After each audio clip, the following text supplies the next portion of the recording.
Well, sticking with that topic, Rachel Reeves plans to hike employers' national insurance. Which is believed to cost hospices an additional £5 million more each year. So with more on this, our reporter Sophie Reaper is at a hospice in Didsbury. Sophie. A very good morning to you both. Yes, this morning we're talking about national insurance and cuts to funding for hospices.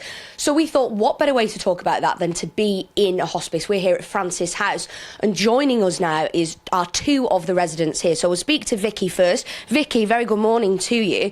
Talk to us about yourself and why you came to Francis House.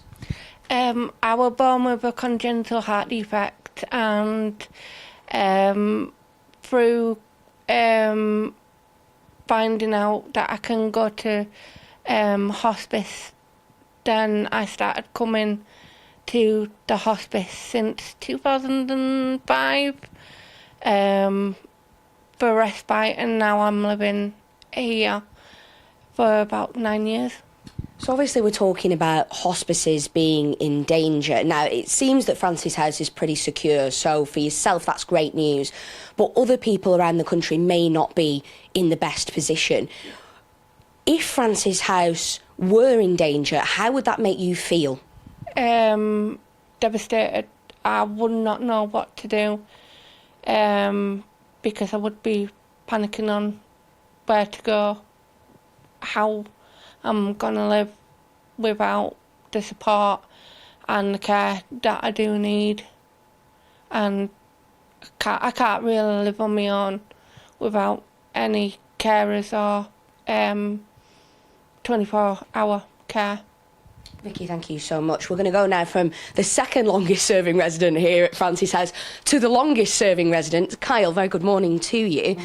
Now, you've been receiving care from Francis House for over 25 years, that's right, isn't it? Yep. What would you do without Francis House? Obviously, when I was going through a bad time at home, like growing up, it was just a safe zone, and you at least, like, for the weekend, I was going to be cared for well. So, obviously, like, families losing out on a Francis House, I should imagine, like, they'd be devastated. And it's quite a scary prospect, isn't it, that some some hospices around the country could be facing closure. If Francis House were in that situation, how would you feel? It'd just be devastating because it means so many things to so many families that there's hundreds of people like wouldn't know where to turn. And finally, if you had a message for people at home about the support and how vital it is to you and to the government, who essentially need to give you more help, what would that message be? Just that, I can't say, like, how much it means because there's just, like, so much to so many families, so many different things, so just need the funding, really. Kyle, thank you so much, and thank you so much, Vicky, as well, for speaking so candidly. I know it's quite a difficult topic, isn't it? But there we are. This is the situation here at Francis House. It's a similar situation around the country, that these places take such care of those young people, those adults who really need hospice care. And if it continues the way it is, that many of them could be facing closure. Sophie, thank you so much for that report there. That was Sophie Reaper at a children's hospice. Do you think when she did the budget, when Rachel Reeves and raised the national insurance, that anybody had warned her, if you do this, Chancellor, this would not, it'll impact the charitable sector, including hospices who are caring for people who are dying? Yeah, that's it, because it isn't just the hospices, as I said, it's all charities. Well, I was at a charity dinner very recently for terminally ill children, and the chief executive in his speech, he said, I don't want to be political, but we face such a challenge because of the effect of the budget. And the problem is, if they just increased national insurance by 1%, let's say, yes, it would have cost businesses more, but it wouldn't have had the impact that lowering the threshold from, I think, 12,000 to 5,000 before you have to start paying it. I mean, that's all part-time work, it's low-paid work, it's a huge extra chunk of cash that businesses just don't have the budget for, especially not charities. But the lady, as we would say about somebody in the 80s, ain't for turning. Well, it seems so. Well, Rachel Reeves' plans to hike employers' national insurance will hit hospices too, to the tune of nearly £5 million each year. Well, this means that roughly 1 in 5 hospices around the country are already reducing the services they offer, with some warning that they are at risk of closure. Our reporter Sophie Reaper is at a hospice in Didsbury. Good morning, Sophie. Thanks for joining us. We're here at the Francis.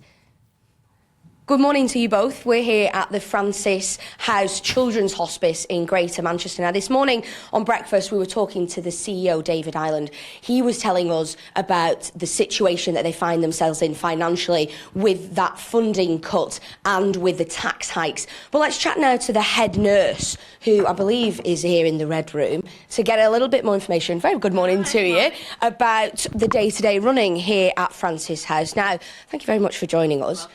What goes on here on a day-to-day, and why is it so important that your funding continues as it is? Every day is different. We look at individualised care for each family.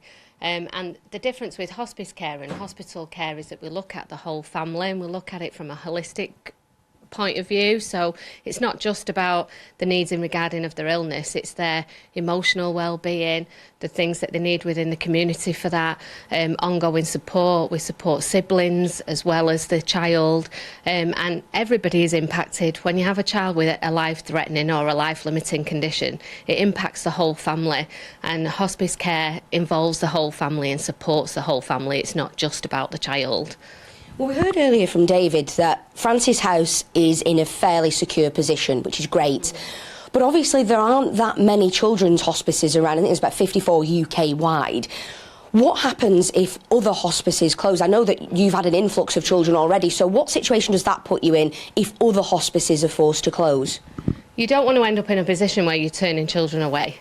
The last thing you want is to turn children away for end-of-life care or support at their most desperate time of need, and you can't do it for everybody. You need every hospice to be able to cover each area and support in each area. So the more services that are closed will impact any hospices that are left open. We want to extend the services, so we're getting more of an influx of children that are needing end-of-life care in the community. There's more of a need for that, and we want to be able to support the community services to be able to allow them to die at home if that's the wish of the family, and we can only do that if the funding's there.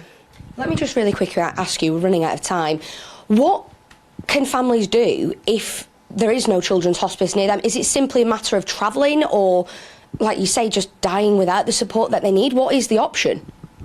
Well, dying without the support. The NHS can't meet the needs of families at that time. Dying in a hospital, sometimes it is choice of families, that's choice if they are already in the hospital, but hospitals are already on the needs. There's already waiting areas. People are in A&E for 10 hours a day. If you have a child where their condition deteriorates and you've got to take them to A&E and you sat in A&E for 12 hours in some circumstances, whereas the other option is in a hospice environment, in a very homely environment, and being supportive in a holistic way and looking at the needs of the family, and they're getting that symptom control quickly. So I think it would be really, really sad if hospices couldn't continue. I think there's a real need that needs to continue, and they need to put the funding there. Sharon, thank you so much for joining us this morning. There you are, a real postcode lottery situation that we find ourselves in with our hospices. Either they get the support, or, as Sharon said, people could face not having that support. Sophie, thanks so much for that report.